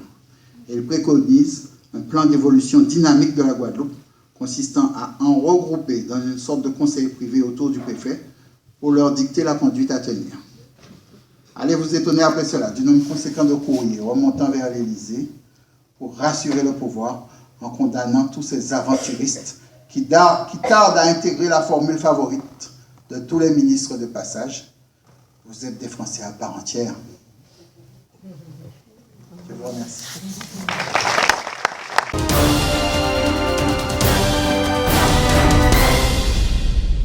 Pour mieux comprendre l'époque, il est nécessaire de faire un point d'histoire sur les forces politiques en présence en Guadeloupe dans ces années 60. Ces années 60 qui ont vu des bouleversements dans le monde avec la décolonisation qui s'opère dans les territoires, dans les anciennes colonies françaises d'Afrique. Il faut resituer aussi ces événements dans un contexte international de la guerre froide où deux blocs s'affrontent. Il faut le resituer aussi dans le cadre guadeloupéen avec, dans le nord de l'arc Caraïbe, la révolution cubaine qui fait peur au bloc occidental. Et il faut le resituer ici, dans le cadre guadeloupéen, entre les forces antagonistes qui s'affrontent sur le théâtre politique. Nous allons voir avec Raymond Gama, avec Madame Tarère, qui est actrice même de ces événements, qui est actrice politique puisqu'elle est membre du Parti communiste à l'époque et adjoint au maire de Pointe-à-Pitre. Nous allons analyser cet état des lieux, ce jeu politique qui va opposer aussi bien le Parti communiste aux membres du Gong ou au groupe dissident La Vérité, et puis aussi bien sûr le rôle du Parti gaulliste. Une ligne de partage, une ligne de fraction divise les forces progressistes en présence. Nous avons un parti communiste qui a pour objectif l'autonomie, tandis que les dissidents du Gong et du groupe Vérité tendent vers une indépendance portée par cet engouement de la décolonisation qui a soufflé sur l'Afrique quelques années plus tôt.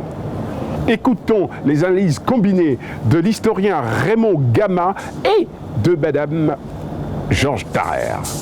Il y a un parti communiste qui est très fort. Oui. Un électeur sur 4 vote communiste. Oui. Et qui demande l'autonomie. D'accord. Nous aurions pu avoir l'autonomie à l'époque. Mais il y avait une concurrence des politiques où les jeunes, eux, voulaient l'indépendance. Et il y a eu la tricontinentale qui s'est passée à Cuba, il y a eu toute espèce de... Où ont participé quand même quelques personnes de Guadeloupe. De Guadeloupe. À cela. Et donc, il y a eu un contexte tel qu'on craignait que nous ayons cette libération par l'autonomie. Et les autres anti-autonomistes voulaient l'indépendance. Ils se sont mis, il faut qu'on raconte l'histoire telle que c'est. En fait, moi, je suis à la veille de mourir, je n'ai rien à perdre. Et je suis sûre que c'est ça qui s'est passé. Les types qui étaient contre pour l'indépendance, estimaient que l'autonomie n'allait pas assez loin. Donc il y a eu une sorte de guerre d'idées entre le Parti communiste et les indépendantistes. Mais les indépendantistes ont eu tort par la suite, parce que maintenant ils veulent l'autonomie, c'est trop tard. Peut-être qu'on l'aura. Est-ce que à cette époque-là, ceux qui étaient, bon, vous avez dit que le Parti communiste était plutôt autonomiste, avait plutôt... Et j'avoue dire qu'on est d'accord sur 4 voteurs communistes. Voilà. C'est aussi c'était fort. Voilà. Alors, les jeunes qui étaient du Gong étaient plutôt partisans de l'indépendance. Indépendance. Est-ce qu'il n'y avait pas aussi une petite rivalité entre la tendance communiste, le Parti communiste, et cette petite tendance maoïste qu'était le Gong? Il n'y avait pas seulement une rivalité. Oui. Il y avait une guerre larvée. Mais il n'y a pas un membre d'ailleurs du Parti communiste qui a été exclu parce qu'il avait des accointances Tomiche, par exemple. Ça vous dit quelque chose, ce nom? Ils ne sont pas arrivés jusque-là, mais il y avait... C'était clair. C'était clair. Les communistes étaient des traîtres qui ne voulaient pas l'indépendance de la Guadeloupe. D'accord. Donc, en fait, ceux qui sont membres du Gong... Et qui aujourd'hui demandent l'autonomie. Oui, estimaient que le Parti communiste n'allait pas trop loin. Est-ce pour cela donc que le Parti communiste s'est lavé les mains des événements de mai 67? contrairement à ce qu'on dit, évidemment, c'était pas la grande spontanéité. Et même, il y avait une certaine retenue.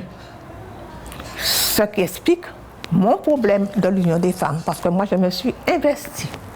En tant que femme guadeloupéenne, je suis allée voir les mamans, j'ai porté avec un groupe d'amis des cadeaux, et là, j'ai eu des véritables problèmes. Ces problèmes ont été crescendo jusqu'à ce que je démissionne. J'ai démissionné à l'Union des femmes. Comme j'estimais que le parti était derrière, j'ai démissionné du parti. Et comme j'étais membre du quota des communistes qui étaient à la municipalité de Pointe-à-Pitre, comme je suis une femme indépendante, droit dans mes portes, j'ai démissionné de la municipalité de Pointe-à-Pitre. Alors précisément, est-ce qu'on peut revenir sur ces événements de mai 67, sur le rôle du Parti communiste guadeloupéen? Le Parti communiste guadeloupéen, par rapport à ces événements de mai 67, ça me permet de faire aussi un truc. Le Parti communiste guadeloupéen était naturellement, comme tout parti, du côté des travailleurs. Seulement, il y avait à l'époque, je vous ai parlé de Focard, une intoxication qui voulait que l'on veuille l'indépendance. Le Parti communiste demandait l'autonomie. Oui. Et il y avait un problème entre les jeunes qui voulaient l'indépendance, qui avaient créé le GONG, et le parti qui demandait l'autonomie. Oh monsieur, croyez-moi, à l'époque, la France aurait pu lâcher, parce qu'il était en train de lâcher pour l'Algérie.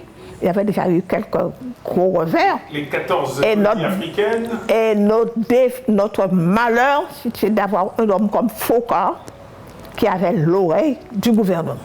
Les types, le GONG qui s'était infiltré dans cette manifestation. Oui. Parce que ce n'était pas une manifestation organisée par le GONG. Il faut bien qu'on le sache. Oui. Ils avaient menti à l'époque.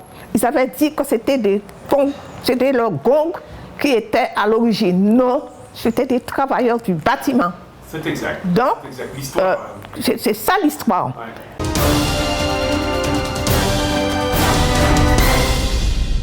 Au début des années 60, donc ce courant nouveau au sein de l'émigration guadeloupéenne en France, étudiante et ouvrière, eh bien, influencé fortement par la question algérienne, par la question indochinoise, par la question africaine, oui. eh bien, commence à avoir différemment.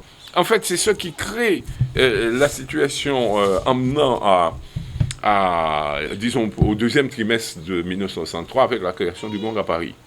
Donc, dès ce moment-là, vous avez une évolution, disons, collective à deux têtes ou à deux stratégies. Une stratégie indépendantiste et une stratégie autonomiste.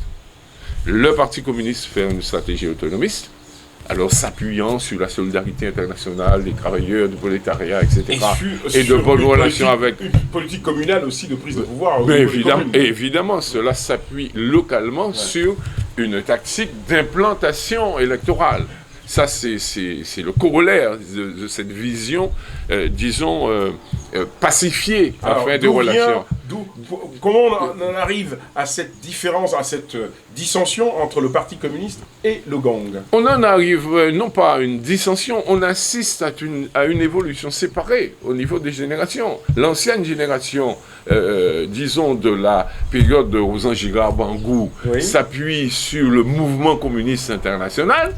Et la nouvelle génération, qui est celle des années, fin des années 50, début des années 60, s'appuie sur les résultats des luttes anticoloniales. C'est-à-dire sur l'Algérie, sur le triomphe des mouvements. L'indépendance. C'est l'indépendance. Ici et maintenant. Voilà, c'est tout. Qu'un tract signé par ces protagonistes, disons, opposants, Zamia, etc., oui, Plumasso, Tomiche, Montrose, oui, et consorts, eh bien, ils signent un tract intitulé La Vérité.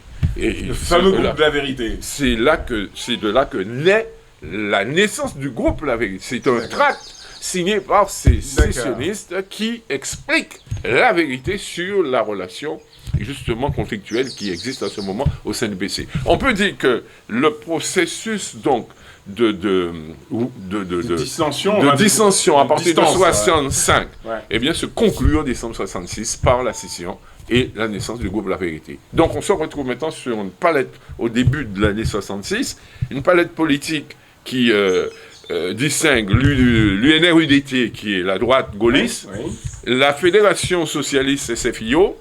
Hein. Vous avez dans cette fédération même des velléités autonomistes, mais plus ou moins cachées. Vous avez également l'implantation d'un Lisette, ancien gouverneur du Tchad, qui se retrouve en Guadeloupe à ce moment, enfin qui est en Guadeloupe à ce moment-là, et fortement un élément que le gouvernement tente d'implanter, mais que la réaction locale ne veut absolument pas du fait de son passé. Ça, c'est pour l'espace électoral et donc jusqu'au PC. D'accord. Donc ça, c'est l'espace institutionnalisé. Au-delà de cet espace, il y a, disons, le camp, entre guillemets, moi je dis historiquement, patriotique. Alors vous avez les forces du Gong, je dirais jusqu'à l'indépendance, et en remontant vers l'autonomie communiste, vous avez le groupe La Vérité qui est plus ou moins autonomiste, mais pas d'union avec la France, donc c'est l'autonomiste tout court, et y compris le CPNJG qui était une création de masse, le Comité populaire et national de la jeunesse guadeloupéenne qui était une création en 63-64 créée ici à Port-Louis, à Pelletan, par le docteur Barfleur, ancien membre créateur du Gong, fondateur du Gong, avec les Saintons. Mais ils vont se déchirer là aussi parce que une appréciation très différente sur l'usage de la violence, etc. Donc le Gong se retrouve dès l'abord entre un courant plutôt autonomiste et issu du Gong, et un courant radical resté au Gong, mais avec des tendances maoïstes ou pro-PC, comme on l'a vu. Et donc, au début de 1966, on se retrouve avec une myriade de partis, de courants, de courants.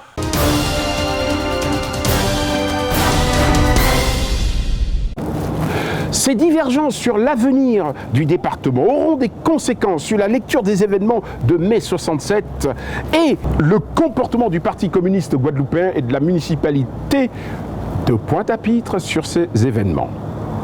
Quelle était vraiment l'attitude du maire Bangou sur cette histoire? Le maire Bangou avait été mis en accusation parce qu'il était communiste. Tous ceux qui étaient communistes, nous n'allions pas assez loin. Évidemment, il était resté sur ses... Il était mis en accusation par qui? Par les... Par le groupe, le groupe maoïste, c'était le groupe autonomiste de l'époque, par ces jeunes. Et il s'est mis donc sur son compte à soi, alors. Et donc, il a été parlementé avec les forces de l'ordre. Oui. Et pendant qu'il était en train de parlementer, dans son dos, on envoyait des pierres sur les forces de l'ordre. Il y a eu un mouvement de reflux. Et évidemment, on a beaucoup gossé de ça. À l'époque, il avait quelques problèmes à l'intérieur de sa municipalité avec des gens qui avaient créé un groupe, La Vérité, parce qu'eux, ils se penchaient plutôt vers les indépendantistes. Mais est-ce que la position du Parti communiste guadeloupéen n'est pas aussi due aux liens presque congénitaux qu'ils avaient avec le Parti communiste en métropole? Est-ce que le Parti communiste en métropole n'a pas influencé la position du Parti communiste guadeloupéen? Moi, je suis allée à l'école du parti, donc je connaissais. Ils te laissent aller. Si tu veux aller à l'indépendance, les camarades français auraient accepté que tu vas à l'indépendance, ça les arrangeait. Non, c'est que... Donc c'est une attitude purement du pays. Et on avait raison. En 1900, ça c'est pas 67, en 2017, ils sont en l'autonomie actuellement. Vous estimez qu'en 1900, dans ces années-là, si le Parti communiste avait appuyé pour l'indépendance, ils auraient pu obtenir l'indépendance à cette époque, dans les années 60? Oui, mais le Parti communiste n'était pas pour l'indépendance. Et ils étaient lucides. Croyez-moi, ils étaient lucides. Car aujourd'hui, on n'est pas encore en indépendance. Au contraire, ceux qui étaient pour l'indépendance sont pour l'autonomie. On a perdu du temps. À l'époque, si tout le monde... Seulement, il y a eu un problème de combat d'hommes. Et ça existe dans tous les pays du monde. Ça existe en France actuellement. Un combat d'hommes. Des égaux. les égaux.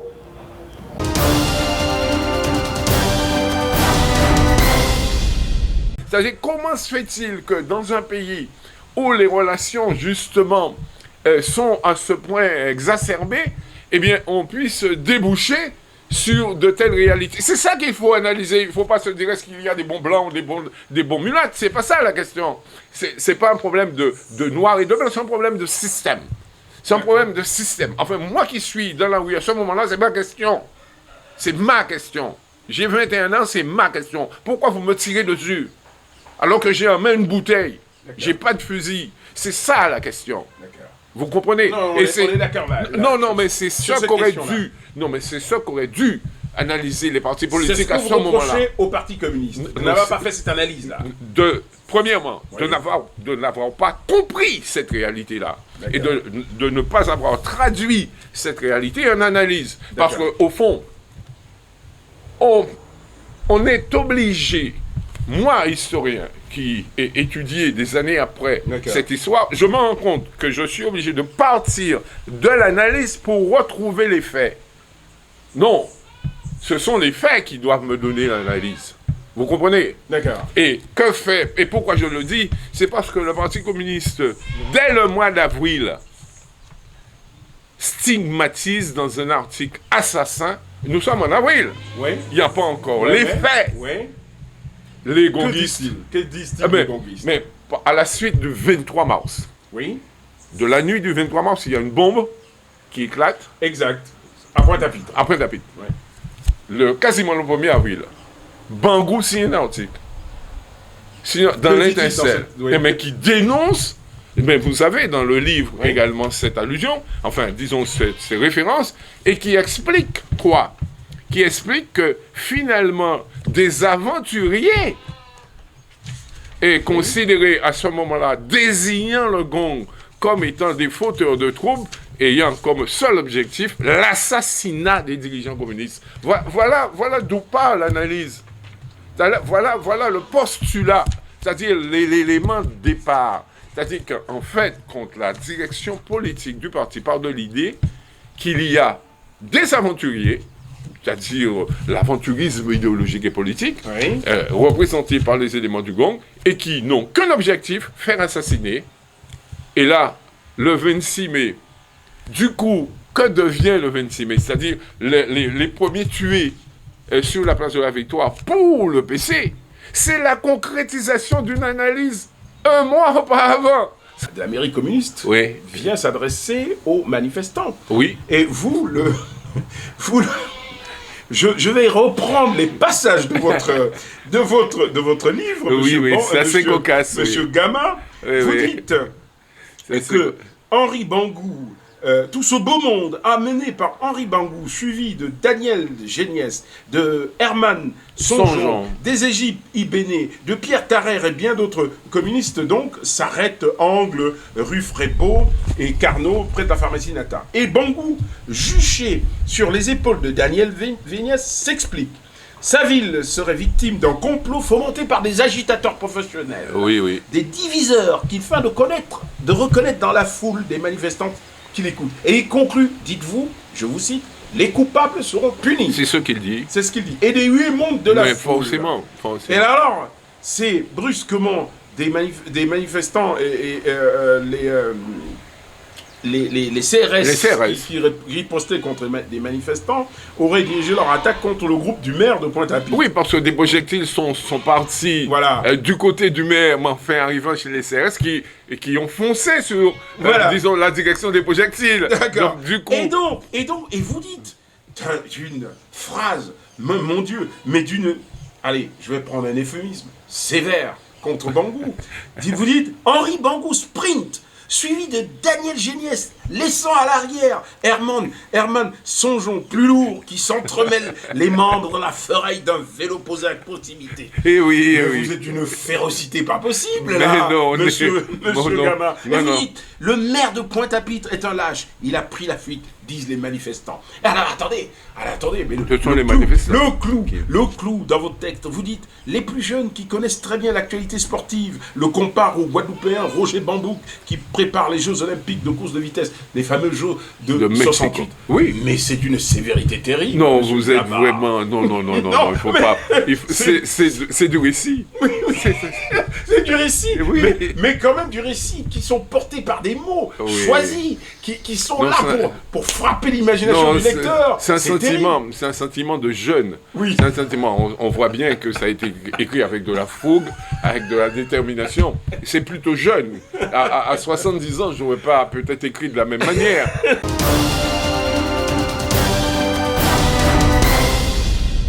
Mai 67. Une revendication salariale, une négociation paritaire entre un syndicat représentant des ouvriers et le patronat dégénère en manifestation. Une réaction brutale, surdimensionnée et disproportionnée des forces de l'ordre. Résultat, 20, 10, 15, 30, 40, 87 morts, on ne le saura jamais.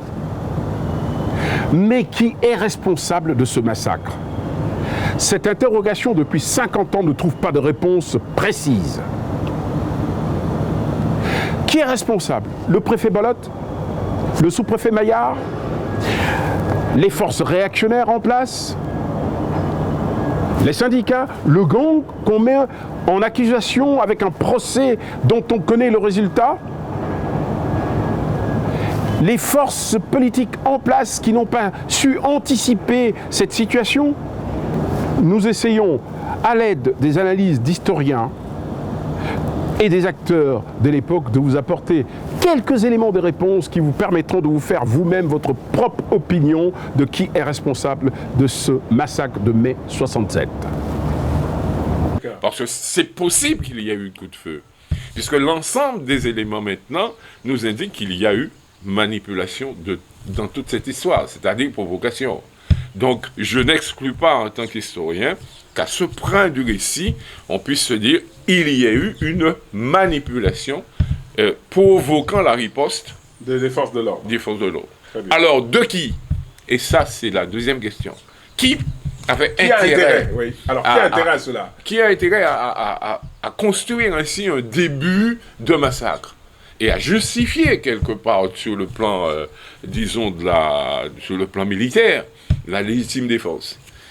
Il y a en premier lieu la réaction politique et idéologique propre à la classe des béquiers bruns créoles guadeloupéens.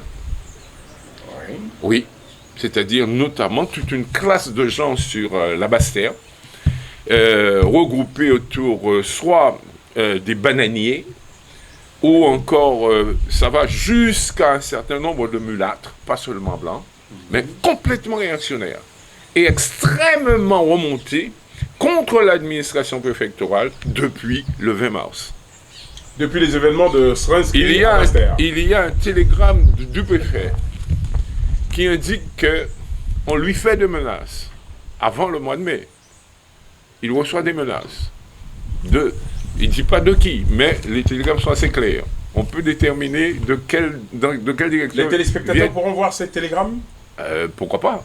Alors bien sûr, donc du coup, le Bolotte se retrouve entre la chefferie Focard, qui est secrétaire à l'Élysée des Affaires africaines et je dirais coloniales de façon générale, et puis les blancs créoles qui se sentent acculés et qui ne comprennent pas que le Srensky, quoi qu'il soit, je parle de Mars, quoi qu'il soit d'origine slovaque, mais les blancs.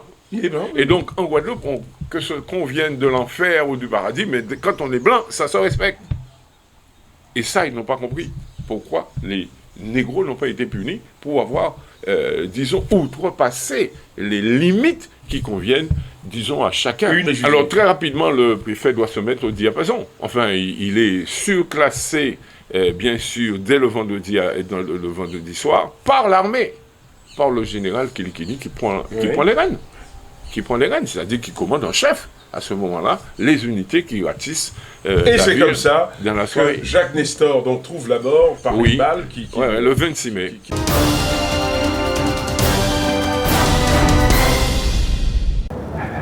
Madame Georges Tarrer, qui a participé à l'élaboration de cette émission, dont les interventions ont permis aux téléspectateurs de se faire une idée précise de ce qui s'est passé ces jours-là, il y a 50 ans en Guadeloupe, va nous donner son opinion 50 ans après et les enseignements qu'on pourrait tirer de ces événements. Écoutons-la. Madame Tarrer, vous avez donc participé à la commission de Benjamin Stora, commission qui a été instituée pour faire la lumière sur tous ces événements. Là, vous nous racontez, on est captivé par votre récit, parce que c'est vraiment tout un pan de notre histoire que vous êtes en train de nous raconter. Et vous remettez les choses à l'endroit, vous les mettez en perspective en même temps. Alors, est-ce que cette commission a rempli sa mission, qui est celle d'apporter la lumière et toute la vérité sur ces événements? Ils ont fait tout ce qu'ils devaient faire, tous les interrogatoires, ils ont remis tout, parce que c'est très fouillé. Hein. Ils ont cherché et ils ne peuvent donner que ce qu'ils ont trouvé. Ils ne peuvent donner, tu ne peux remettre que ce que tu as trouvé. Ils n'ont pas trouvé les 80. Et monsieur Lemoine, c'est lui qui avait témoigné, je crois, oui, à l'époque. Oui, Georges Lemoine, oui. Quand on lui a demandé, mais où sont ces données? Il dit, quelqu'un a bien dû me le dire. C'est sérieux ça? Vous n'avez aucune donnée. Vous faites un rapport, vous n'avez aucun truc sérieux pour ce rapport. Or, ça plaisait aux gens de dire qu'il y avait même 300 morts, même 400. Mais vous savez que l'histoire, la vérité n'a souvent rien à voir avec l'histoire. C'est pas à vous que je veux l'apprendre. Ça, c'est sûr. Nous avons besoin aussi des événements pour écrire notre roman national. Et vous vous doutez bien que mai 67 aussi participe donc à l'écriture de notre mémoire nationale. Et ce qu'on retient, ce n'est pas... Et tu vois des gens qui apparaissent, qui ont d'ailleurs témoigné en même temps que moi dans le livre Le sang des nègres. Oui. Qui apparaissent comme les grands... Moi, je sais tout ce qui s'est passé. Je ne vais pas aller raconter des trucs qui vont faire rire. Je sais. Mais à l'époque, j'ai bien regardé les gens qui avaient peur. Hein. Qui a été emprisonné, qui avait peur et qui avait... Nous étions département français, mais à l'époque... On a dit que les communistes n'ont pas... Et je viens de lire que Rosan Girard, on a dit qu'il était du Gong. Je n'ai jamais su que Rosan était du Gong, mais enfin, il s'est écrit. Quand Rosan Girard avait témoigné, mais Paul Lacavé, dont j'étais la suppléante à l'époque, avait témoigné, c'est écrit dans l'histoire. On ne parle... jamais de Paul Lacavé. C'est vrai. On ne parle jamais de son témoignage. Jamais de Paul Lacavé. Et il a témoigné. Et j'ai le procès des Guadeloupéens, un roman, où je trouve Paul Lacavé. Parce que moi, j'avais cherché la vérité. Paul Lacavé avait témoigné. Mais c'était un communiste trop en vue. Comme Rosan avait déjà commencé à rouler dans les brancards, oui. C'était plus facile de dire que Rosan était devenu un gong, alors que Rosan n'a jamais été gong non plus. Non, mais... En fait, le gong, c'était quelques intellectuels. Le gong, c'est un fort mouvement d'intellectuels. Ah. C'est un fort mouvement d'intellectuels. Mais comme tout mouvement de petits groupes, c'est un petit groupe. C'était pas le peuple. Ouais. C'était pas le peuple. Ils étaient trop en avance par rapport à ce non? Il y a toujours des hommes qui sont en avance dans l'histoire. Alors, aujourd'hui, Madame Tarrer, 50 ans plus tard. Quel bilan. Quelle mémoire devons-nous garder de cette époque? On doit garder quand même la mémoire de notre peuple qui est un peuple fier et combatif.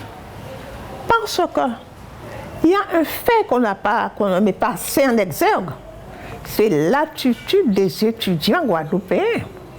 Ben oui, déjà défilé au lendemain de la mort, il y avait déjà eu mort d'homme. Il y avait déjà eu chasse à l'homme, on avait blessé quelqu'un qui a perdu sa jambe, vous connaissez l'histoire. Monsieur Solange Coudrieux.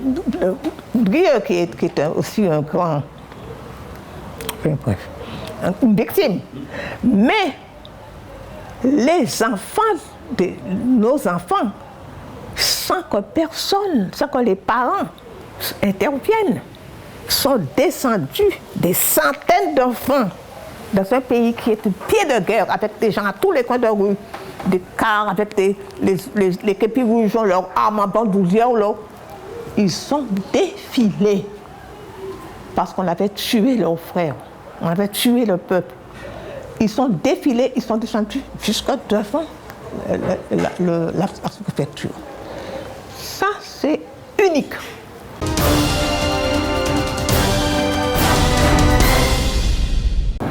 Chers téléspectateurs, nous arrivons au terme de cette émission Radiotélescopie de la Guadeloupe, dont 2 numéros ont été consacrés à cet événement important survenu 50 ans plus tôt en Guadeloupe. Ces événements de mai 67 qui ont endeuillé des familles guadeloupéennes et marqué notre conscience collective commune.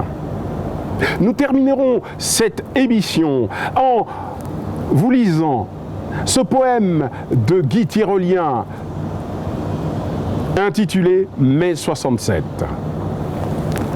Ils étaient 15, dit-on, peut-être 20 ou bien 50, on ne l'a jamais su. Ô vous que l'on tua 2 fois, qui donc vous a connu? Vous veniez réclamer au nom de Dieu et des principes, réclamer votre dû, au nom de Dieu et des principes, au nom du Père, du Fils, au nom du Saint-Esprit, au nom du maréchal, au nom du général, au nom de la morale. C'est alors qu'aboyèrent les mitraillettes. Danseurs foudroyés en plein balai, vos bouches ouvertes pour réclamer, se fermèrent brutalement sous un bâillon de boue sanglante. Et se crispèrent vos mains calleuses sur les cailloux brûlants des balles. Vos noms que nul n'a recueillis serviront-ils un jour de mot de passe aux oiseaux de tempête? Votre sang claquera-t-il au soir d'émeute dans la flamme rouge des roses cayennes? Et faudra-t-il, en attendant, crever l'œil du soleil et briser nos guitares? Je dis, camarades, qu'en dépit des radios amnésiques et du silence des journaux, je dis que si je crie Karoukera, vos voix me répondront, vos voix qui carillonnent là-bas à la lisière du devant-jour. Bacchanal des cloches, un samedi Gloria. Bonsoir.